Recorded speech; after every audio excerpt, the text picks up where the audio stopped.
Good morning, everyone. My name is Lena Rodriguez. I am the President and CEO of the Community Renewal Team. I would like to welcome all of you here today to CRT, especially our Governor, Ned Lamont. Give him a round of applause, our Governor. The Commissioner of the Department of Social Services, Andrea Barton-Reeves. All of our special guests, especially one of my favorites, Matt Lesser, is here. All of our special guests, thank you for being here to this very important press conference. It is my honor to stand in partnership with my colleagues and friends in the Community Action Network, Monette, Amelia. As the state's largest health and human service safety network, Connecticut's 9 community action agencies serve people in need across the state. We help individuals and families navigate challenges and connect them with the resources they need to achieve both short and long-term economic stability and self-sufficiency. In recent months, our agencies have seen a substantial increase in number of individuals and families seeking assistance as they respond to the changes to H.R. 1. Many are facing uncertainty and are looking for guidance and support around critical services such as SNAP, Medicaid, and other federal programs. As the Community Action Agency serving Hartford and Middlesex counties, we have witnessed firsthand the impact these changes are having on our clients. Last year, CRT served 20,353 families. 7,880 of them were recipients of SNAP benefits. This means 40% of the families we support rely on SNAP to meet their nutritional needs. The loss of food assistance at a time when grocery prices remain elevated has had devastating effects on our families. We have seen an increase in the number of people turning to our food pantries for help, and the demand continues to grow as families work to make ends meet. Community action agencies are established to meet emergent community needs, and at this moment, it's no exception. We are committed to working with the state partners, community organizations, local leaders to help individuals and families. On behalf of the community action agencies, I want to assure the people of Connecticut we are here for you.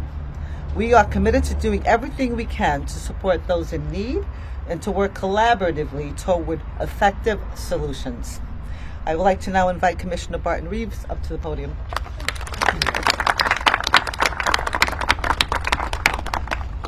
So good morning, and thank you for being here this morning. I am Andrea Barton-Reeves, the Commissioner for the Department of Social Services, and I'm here this morning to speak about a governor's initiative that will really help to transform the lives of over 25,000 people who will be falling off of SNAP benefits due to changes at the federal administrative level.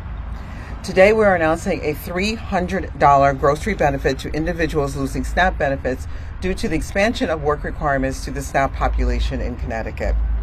We expect that this one-time benefit will be distributed as cards or a means by which cards can be distributed to community action agencies and not loaded onto existing EBT cards.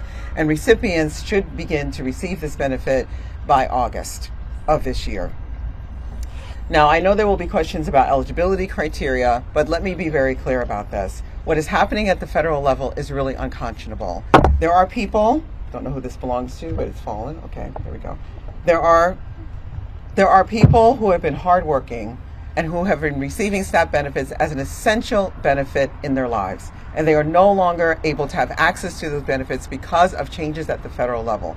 We are only one of 2 states, Illinois and Connecticut, that have made this level of response to what has happened at the federal level.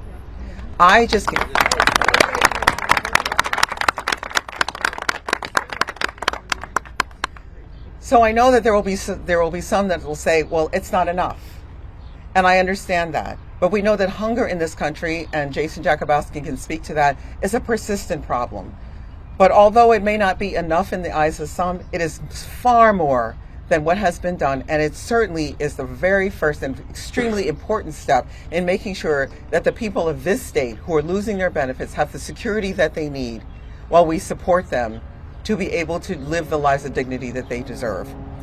So let me try to answer a few more questions that I think that you might ask, and if I don't, then I'll be back and I'll answer for them for you again. The funding is coming from the HR 1 fund that we know that we've used before. It's called the Federal Cuts Response Fund. And the idea is that these benefits will be used in a way that is somewhat parallel to the way that SNAP cards are used now. So people will be able to shop with the dignity that they deserve. They will be able to go to a grocer of their choice. And while I'm at that point, I really want to say thank you to Wayne Pesci and the Grocers Association, who have been extremely supportive of every initiative that we have had to support people in getting them fed. And thank you, Wayne, for being supportive of this initiative today. I would also like to thank our community action agencies. And I will tell you the story about them. I gave them a call on a very short notice once the decision had been made that this is what we want to do because we are a state of humanity and dignity. There was no hesitation. They agreed immediately and have been working tirelessly to make this possible. So thank you to the Community Action Network, Community Action Agencies. Without you, this would not have been possible. We're so grateful to you. But while we are also doing this, I don't want us to forget about Food Share.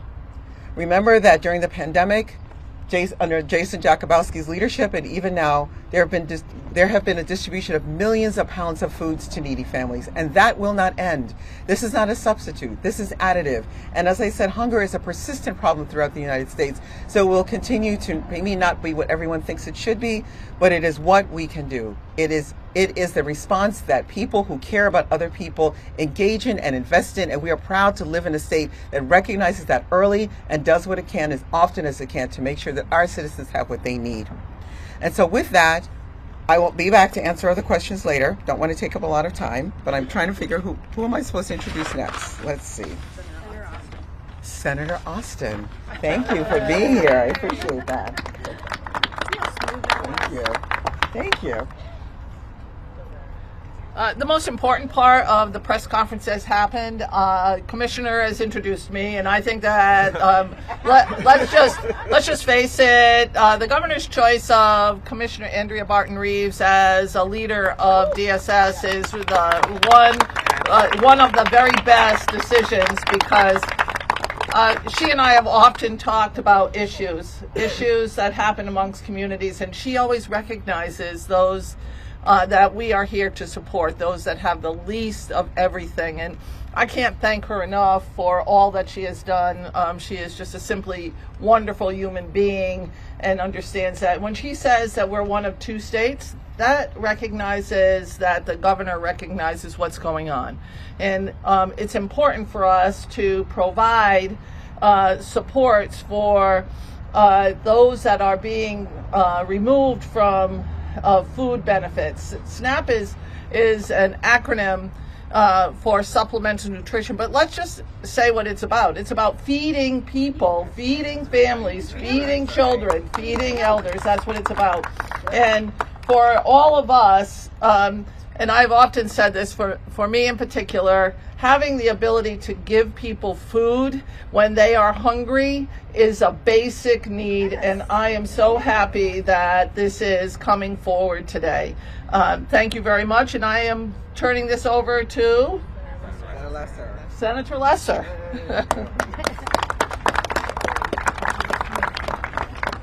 Well, thank you, Kathy, and thank you to Lena, who is really someone that my constituents across my district turn to when they are in need. And I'm so glad that CRT is stepping up right now.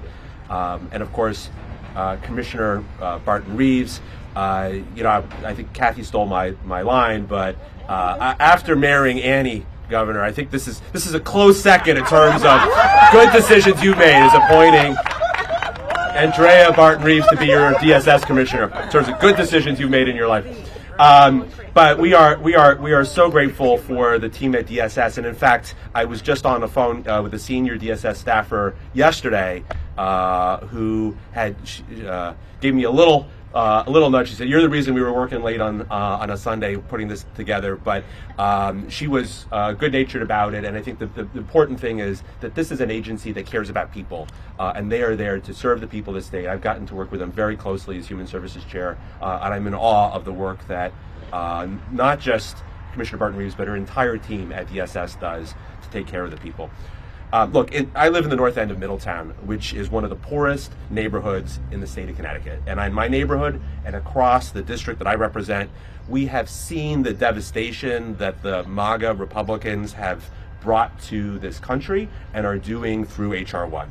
Last July 4th, President Trump signed a bill that puts money into his own pocket and into the pockets of his cronies, and he did so by stealing food stamps away from our nation's veterans, from single moms in the district that I represent, from survivors of human trafficking, from survivors of domestic violence, and from residents of our poorest cities. He did so at a time when grocery prices are at an all-time high because of tariffs, because of the war in Iran. And I don't believe, forgive me, I don't believe that the President of the United States has been in a grocery store in his goddamn life. He does not understand what the people of this state are going through. He does not care. And in fact, he said so last week when asked, "Do you care that Americans can't afford their groceries or gas prices?" He said, "Not even a little bit." That's a direct quote. Thank God we have a man in our corner working to protect the people of Connecticut. And that man is thank God we have a man working to protect the people of Connecticut, and that man is Governor Ned Lamont. And time again, when the federal government has come at the people of this state, our governor has stood up to do the right thing and to make sure that the power of the state is there to protect the people. We saw that last fall during the government shutdown when SNAP benefits were cut off capriciously. We saw that at the beginning of the year when the president decided to just allow the extra tax credits for the Affordable Care Act to expire. We've seen that when funding for permanent supportive housing, funding for our nonprofits has come on the line. We saw that when a tax on Planned Parenthood came. Our governor is there on the right side, standing with the people, and we are so grateful for it. This particular bridge program is something that our committee, the Human Services Committee, has worked on very heavily since July of last year. We started at the beginning of the year. We made it a priority of ours, and we've got a number of legislators from the Human Services Committee here. I want to just recognize my good colleagues, Representative Ann Hughes, Representative Robin Comey, Representative Caitlin Shake. Am I forgetting anyone from Human Services? No, we've got them all. Okay, good. Representing them all. But a lot of other folks wanted to be here and couldn't, but we made this a real priority, and we are also grateful for our partnership with the Appropriations Committee, and Senator Austin, I know, really cares about it. Look, the impact is stark.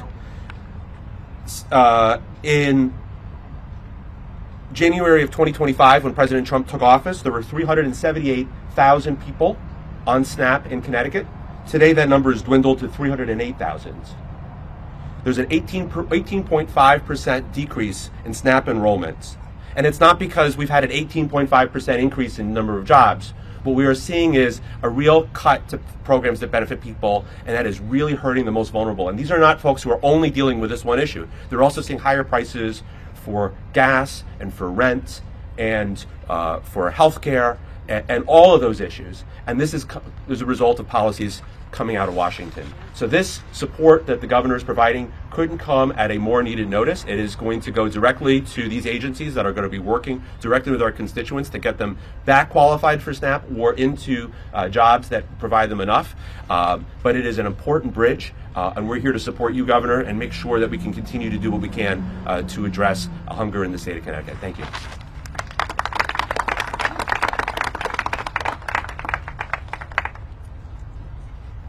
No, I'm sorry. Who am I? That's okay. And you now, can say my name before I. And now, a good friend of all of ours, Jason Jakubowski from Food Share. Thank you for, and I'm sorry for not introducing. Thank you, Senator. Appreciate it and appreciate being here today. Lena, great to see you. Our community action agencies are the backbone of the nonprofit footprint here in the state of Connecticut. We deal with hundreds, if not thousands, of nonprofits across the state of Connecticut. And what you guys do is amazing because you really do it all. usually often out of one building, in many cases around the state of Connecticut. So it's great to be here with you and all my other friends from the community action agencies, or friends from the legislature. I feel like I have to say something nice about my friend Andrea Barton Reeves. The commissioner and I have been friends for more than 20 years. And we are genuinely friends too. We don't just say that on the microphone. And I've often said that getting to work with her in this capacity is just like the cherry on the sundae. She has been a great friend and a hell of an advocate for people all across the state of Connecticut. I see my friend Wayne Pesch here. The Connecticut Food Association. Here's a fact that a lot of people don't know about what we do at Connecticut Food Share. 75% of the food that we're distributing across the state of Connecticut is coming from grocery stores and wholesalers here in the state of Connecticut. So Wayne, thank you, and thank all your members. They're the ones that are keeping us going on a daily basis, and we couldn't do what we do without them. And of course, Governor, it's been a pleasure working with you and your team over the last 8 years, but certainly over the last couple of months. It hasn't been easy. And as the other speakers have said, hunger is definitely a problem here in the state of Connecticut. One of the questions I get asked is, where is it worse?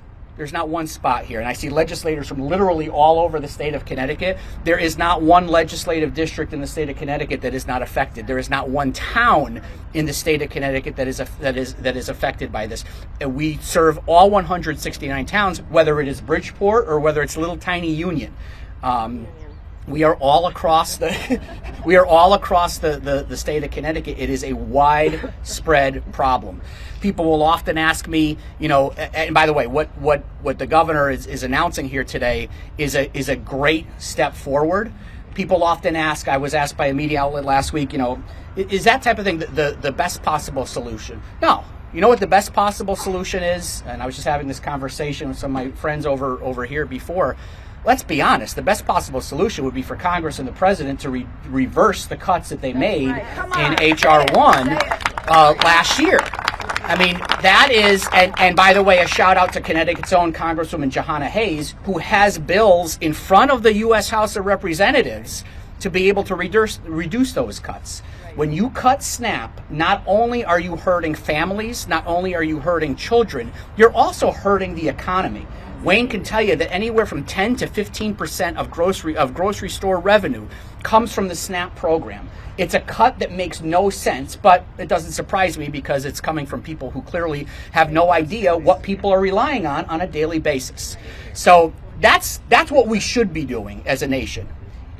Despite that, we are trying to do what we can as a state, and I'm very proud to be from Connecticut. I was telling the commissioner the other day, 2 weeks ago, I was in Chicago at a Feeding America meeting. I'm on the National Council of Feeding America, and there's 19 of us representing about 190 different food banks across the state of Connecticut, across the country, all states. And I felt pretty damn good to be from Connecticut because, again, other than Connecticut and Illinois, there's nobody doing as much as we're doing. In fact, and this is how dire it is, Governor, there are 12 states right now that are considering doing away with SNAP altogether. That's a fact. The Dakotas, Wyoming, Texas, and most southern states are actively considering, their governors and legislatures are considering getting rid of SNAP. Here in Connecticut, that's not even a slight topic of conversation. Here in Connecticut, the question is, what can we do to help people in the short term, and then think more long term? What can we do to help people in the long term? So this announcement that you're making today is fantastic. It will help families. It will help children. It will help seniors all across the state of Connecticut. On top of that, the $24 million that the state of Connecticut is allowing us to spend on behalf of local food pantries in fiscal 27 is going to make up for those cuts we're seeing in the federal TFAP fund. Right? People ask me all the time, what do you get from the federal government? We don't get money. We get food. First 3 months of last year, first 3 months of 2025, we received 86 trailer loads of food from the U.S. Department of Agriculture through TFAP. First 3 months of this year, of 2026, we received 24. That's a dramatic decrease. And it's only because of the funds that the state has appropriated that we're able to make up for that amount and be able to help pantries all across the state of Connecticut. And I will say, I mean, that fund was approved on a bipartisan basis. That's one of the things that we also do differently here in Connecticut than they certainly do in D.C., and one of the things that we do differently than many other states across the country. So what you have here today, what you're announcing today, is very helpful. But we still have an obligation to put the pressure on the folks in Washington to make up for the mistakes that they've already made, and to help people not just here in Connecticut, but all across the entire United States. So thank you for your support and for your and for everybody's help. And now I get to introduce Melvin Medina. Come on up, Melvin. Go for it. Hey folks, I'm going to lean in a little bit on scripture here because it's hot and I'm under the sun. And I'm reminded of the scripture that there's nothing new under the sun. And I want to acknowledge that Governor Lamont's effort is a response not just to Donald Trump and cuts through H.R. 1 that are affecting moms, aunts, uncles, kids, but that there has been a long lineage of policy that impacts and harms poor people, hardworking people, hardworking either formally or informally, trying to make ends meet. And I'm proud to be in a state where our governor understands that dignity is as important as everything else. I had the opportunity to have a conversation with Governor Lamont not too long ago, where I shared my history of the last time we saw significant cuts to our social safety net, and that was welfare reform. And I shared with the governor that cuts to welfare reform meant that I was standing in line with my mom at a very young age, at 6 years old, well aware that there was something different about my experience and those who had wealth, or those who had money, or those who were okay. I remember standing in line. I remember seeing the cans, stainless steel cans with, a pig on it that said pork. I remember blocks of cheese. I also remember crawling into donation dumpsters. I remember that experience because policy is very powerful. It can help people or it can etch the mind. And so, Governor, I commend your effort here, because when people receive those gift cards, they will see and hear and understand that they matter, that Connecticut cares about their experience and their trials and tribulations, especially in a moment where affordability is the biggest issue this state is facing. Connecticut families are struggling because of year-over-year interest increases in the cost of everything. And I'm proud that Connecticut has a response, a first step. But let's also be honest. We don't know what else is coming down the pipeline. Yeah, that's true. And I appreciate that we have a coalition of folks. We have a commissioner willing to stand with folks. We've got a tremendous food bank system being responsive. We've got community action agencies ready to go. The Connecticut Project launched the Fight for Our Care campaign in response to H.R. 1 because we believe we need to stand for hardworking families across Connecticut. We're happy to stand with you, Governor, and it is my honor to be able to introduce you to come up to the mic. Well, thank you, guys, and I'll pick up where Matt Lesser left off. Annie, I love you forever, but Andrea Barton Reeves is pretty special. And we're not new to this battle. As you just heard, it was, 8-9 months ago, the shutdown was on, the shutdown was off, SNAP benefits going to be cut off. And I just remember how scared people were. And Jason, you told me about the long lines, like bread lines. And that's when we stepped up, one of the few states able to do it, to at least get some emergency response to Jason and the food banks across this state, and do what we could to take care of people. Oh, you want that? And we're just following up on that right now.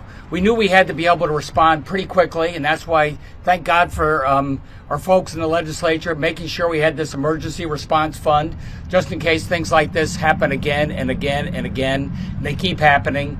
And now at the very time that the price of food is going to the roof, thank you, Donald Trump, for tariffs and the war in Iran.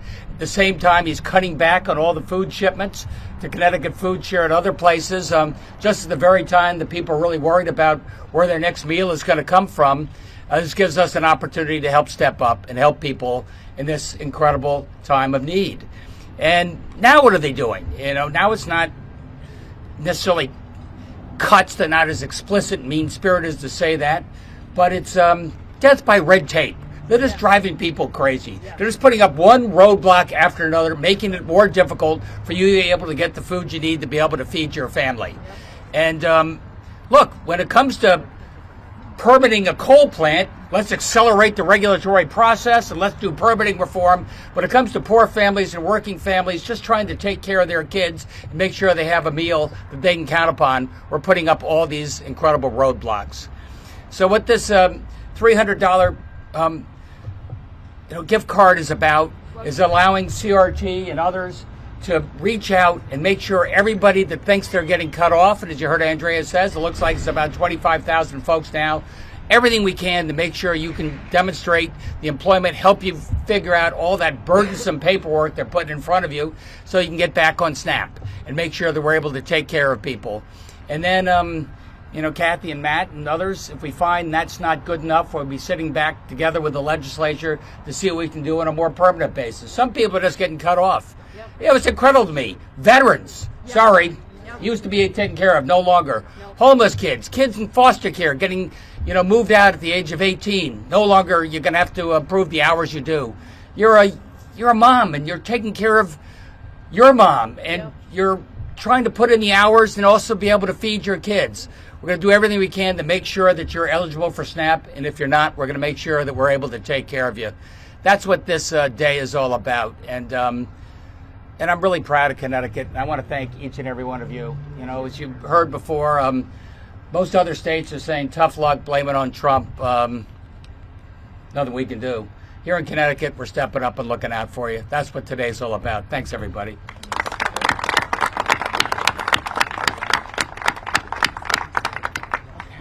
So we will take some on-topic questions. Can you give us some of the stats here?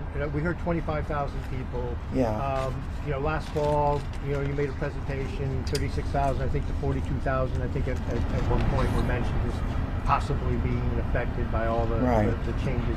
So can you give us an update on the numbers in Connecticut? Sure. So our initial estimate was that we thought that 36,000 people would be adversely affected by the changes in H.R. 1.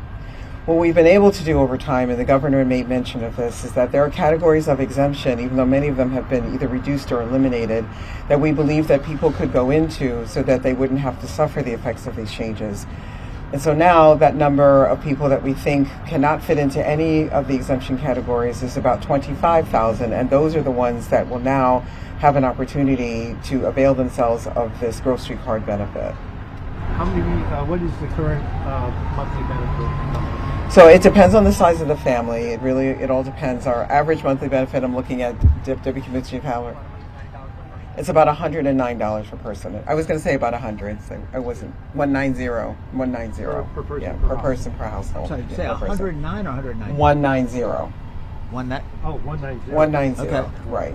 Is it 300,000 for the total program, or 300 for the card, or both? I'm not sure. So it's 300 for the card, right? So it's not, and the let me put it this way: the population that's being affected are mostly adults, working adults. So if your family has SNAP eligibility, you have a child that's on SNAP, maybe an older person that's on SNAP, those people, as long as they're not part of the non-exempt group, they'll continue to receive their SNAP benefit. This is for the group that is, we call the ABOTs, the able-bodied persons without dependents. Those are really the ones that are feeling the greatest impact of this change. So that, to answer your question, that benefit varies based on assets, income, and the like, but using an average benefit of about $190, knowing what a household looks like, the number that we landed on was $300 for that person for this one-time benefit. And these are people without families. These are people that may be within a family, but their individual eligibility has now made them ineligible for a SNAP benefit. So these are the able-bodied, and they're gonna be people gonna hear about this and say, well, what's the problem? They're able-bodied. Why not get a job? Can you give us some sense as to the nuances in this demographic of the challenges that some of these folks have to get and keep a job? Yeah. So it's not just being able-bodied and being able to work. And this is one of the reasons why many of the changes in the SNAP program, and it's not just eligibility standards, but the determination of whether there's availability of work has also changed. So yes, you may be an able-bodied person, as an example, that lives in a part of our state where under old rules, the unemployment rate may have been 10% or higher. Those rules have now been completely eliminated. So there might not be any more jobs in the particular geographic region that you're in. You're able-bodied, you can work, but there's no availability to work. And you may also be living in a place where transportation is a challenge to be able to get to work. And so before the changes that happened last July, there were accommodations within our laws that recognize that there are variances in where people live and how they can access help and how they can access employment.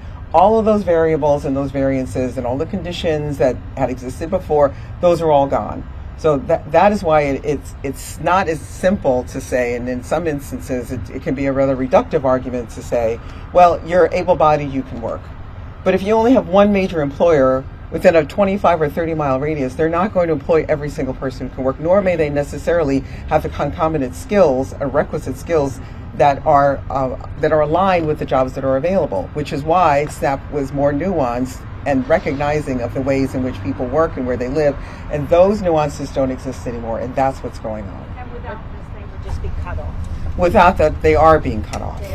They are being cut off. That's exactly right. A lot of the able-bodied, they call it able-bodied, but it's not necessarily able-bodied. Somebody could have post-traumatic stress. Right. That's correct. As a veteran, Yeah. so they may not be able to work. Someone could have autism, and the job will not hire them because of That's the right. affect that they have. Right. Now, they That's might correct. not say it's the affect, but it is the affect, and without that job coaching or job training, they can't get in there because the employer themselves are not hiring a job coach for them too. So there's That is more to correct. this. People say able-bodied. Yeah. It's not really able-bodied. Correct. It's discounting the able-minded Yes. of that and divorcing the mind from the body. That's correct. And you could be a domestic violence survivor, and you have to go seek safety and shelter somewhere else that you don't live in. You can't go to your work. Previously, you were eligible for SNAP. Since HR 1, you are now ineligible for SNAP. You have to work every day. You have to go to your employer, even if your abuser knows where you work. And there is no accounting for that in HR 1. They took away that exemption. There was, I believe, an addition of 50 positions to your department to help Yes. people navigate the new work rules and other requirements. Where are we standing on that hiring, and how are those efforts progressing? Yeah, so thank you for the question. Actually, there are two pools of resources, human resources that we've added. There are the 50 people that will be added to the department itself, and that hiring is active now, and I think the first pool will start, I think, in another week or so, because it does take a while to hire, but we've been very actively engaged in that. I also want to recognize that the governor, through the response fund, has also released $4 million to our community action agency partners so that they can hire navigators and community health workers who have been trained. Yes, they have also been trained, and they also will be working in the same capacity, because we recognize that the partnership is what's critical. We as a state cannot do this work alone, nor should we. We serve an entire community. The community should be responsive to that, and so we're really grateful to our community action agency partners for also bringing on others that can help people navigate these changes. Yeah, this has just been described as gift cards. So I mean, how does it work? Yes, let me take What are they? Exactly. So let me take a moment. I think that we're all very accustomed to the nomenclature of gift cards. Can I have a little bit of water? Does somebody have my water? Because the last thing I want to do is kind of pass out. Yeah, that would not be. I'm not supposed to be the news, so let's not do that. Okay. Thank you. All right. Okay. Thank you. Nor do we want to report on that. Thank you very much. So they are grocery cards, and there is a distinction. What we're looking at and what we're exploring, and hopefully we will land on a solution very soon, is a platform that people will have that will be on their phone so that you can use them wherever you are. to be able to load that benefit onto that actual platform. And there are some, our United Way partner already uses this for some emergency funding that they give to individuals. And the idea is that our community action agencies would use a very similar platform. And that platform also allows us to be able to mirror some of the ways in which the SNAP program works, because some of the criticisms we know will be coming is, well, if you hand out a gift card, can people use it for things like anything other than food? The benefit of using a grocery card platform is that that won't be one of the things that can be done. We can actually create categories in which the spend can occur and eliminate other categories so that we know that people can actually get what it is that they need. So it'd be more like an app? Yes, it would be like an app. That's right. For groceries, correct. And it will be used at any store, the grocery supply. Yeah, so the idea is that it will have access that those that are being impacted by these changes will be able to use the SNAP network that currently exists, meaning the grocery network. Okay, yeah. Senator Lesser referred to a bit of a scramble Sunday night. We had a story Monday. Can you give us some sense of how this developed, how quickly, and what prompted the department to begin this work? So I think what the governor said is what I'll reference earlier, is that this has been a long-standing discussion that's been had about how we can have a larger response to all of the changes that are happening at the federal level for Medicaid, for SNAP, and we know, and sometimes we don't know what changes are coming down the pike. And you're right, there had been some inquiries by the press and some of your colleagues about what we were doing around grocery cards. This isn't the first discussion that we've had, but in talking to some of our colleagues in other parts of the country, and recognizing the numbers of people who are falling off of SNAP far more rapidly than I think any of us would have anticipated, even though we thought we did our best analysis, it occurred to us that there was going to be a crisis that was going to be happening this summer.